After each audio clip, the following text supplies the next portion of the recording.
Hello বন্ধুরা, দেখো এটা হচ্ছে কচু বাটা। এটা কাঁচা কাঁচা সর্ষে, কাঁচা তেল, লবণ, কাঁচা লঙ্কা, তার পাশে আমি দিয়েছি লবণ আর একটা কাঁচা লঙ্কা গরম ভাতের সাথে। আমি কাঁচা বেটেছি, এটা তোমরা হচ্ছে পরে টেলে নিতে পারো। আমি আর টালিনি, এটা কাঁচাই বেটেছি। আর আগের দিন করেছিলাম টেলে নিয়েছিলাম, এটা আমি টালিনি।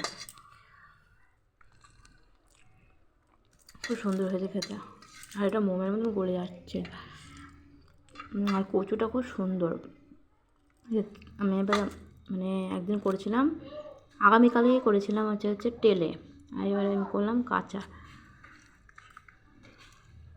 কাঁচার তেলের যেমন গন্ধ, সামান্য হচ্ছে সর্ষের গন্ধ, রসুনের গন্ধ, কাঁচা লঙ্কার ঝাঁঝ, হেব্বি লাগছে খেতে। এরকম যদি কচুগুলো যদি দুধের মতন সুন্দর হয় তাহলে তো কোনো কথাই নেই। সব দোকানে পাওয়া যায় না, একটা দোকানে শুধু পাওয়া যায়, সব দোকানেরটা হচ্ছে কিন্তু গলা ধরে। তাই আমি আজকে ভাবলাম কাঁচাই করি, তাই কাঁচা করেছি। তাই সকালবেলা আমি আজকে এটাই খাচ্ছি, আমি আর মা খেয়েছি।